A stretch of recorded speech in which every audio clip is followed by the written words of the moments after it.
এই বন্দিশালায় দুটো dedicated torture room ছিল। তার একটিতে ব্যারিস্টার মীর আহমদ বিন কাসেম আরমান, তিনি 8 বছর সময় ধরে ওখানে বন্দী ছিলেন।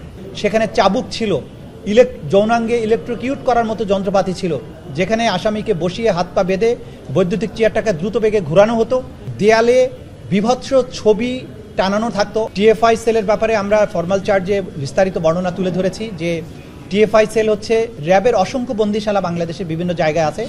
বিশেষ করে র্যাবের যতগুলো ব্যাটালিয়ন আছে, প্রত্যেকটা ব্যাটালিয়নের ভেতরেই একটা করে আলাদা বন্দিশালা, গোপন বন্দিশালা ছিল বা আছে।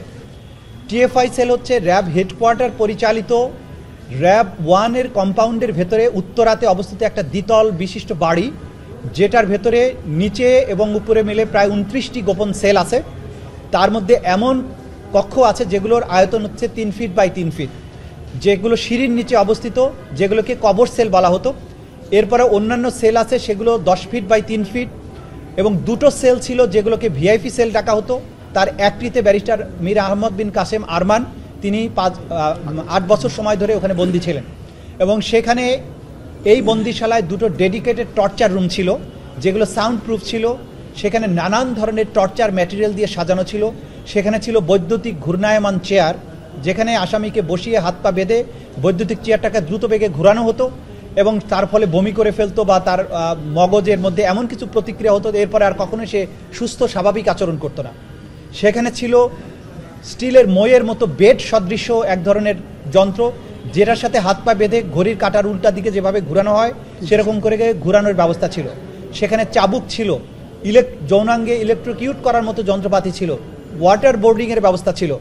দেয়ালে বিভৎস ছবি টানানো থাকতো, অর্থাৎ বন্দীদের অনেকের হাত পা কেটে সেগুলোকে ছবি তুলে সেই ছবিগুলো দেয়ালে টানানো থাকতো। একটা ছবি ছিল এরকম যে সেই একজন আসামির 2 চোখ উপড়িয়ে ফেলা হয়েছে, মুখের গালের মাংসগুলো খাবলে তুলে ফেলা হয়েছে, পেট কেটে ভুঁড়িগুলো বের করে ফেলা হয়েছে। এমন বিভৎস ছবি দেয়ালে টানিয়ে রাখা হতো। বন্দীদেরকে জিজ্ঞাসাবাদের সময় ছবির সামনে রেখে বলা হতো যে তোমরা যদি কথা না বলো তোমাদেরকে একই রকমের পরিণতির শিকার হতে হবে। সেখানে আমরা পেয়েছি ড্রিল মেশিন, চাবুক, ইলেকট্রোকিউট করার মতো এই সমস্ত যন্ত্র, প্রহার করার যন্ত্র। এই যে বিভৎস নারকীয় একটা ব্যবস্থা ছিল টিএফআই সেলে, সেই বর্ণনা আমাদের ফর্মাল চার্জে আমরা তুলে এনেছি। এবং সব কিছু দিয়ে এই আসামিদের বিরুদ্ধে যে একটা সুনির্দিষ্ট টাইম ফ্রেমের মধ্যে শুধুমাত্র 14 জন বন্দীকে তারা বিভিন্ন সময় এখানে আটক রেখেছিলেন, যারা জীবিত অবস্থায় ফেরত এসেছেন তাদের ব্যাপারেই আমরা আজকে অভিযোগ এনেছি। এর বাইরে যত আসামিকে এখানে নেওয়া হয়েছে, যারা কখনো ফিরে আসেনি, যাদের লাশ পাওয়া যায়নি, কোনো হোয়ার অ্যাবাউটস নেই, তাদের ব্যাপারে পৃথক তদন্ত চলছে।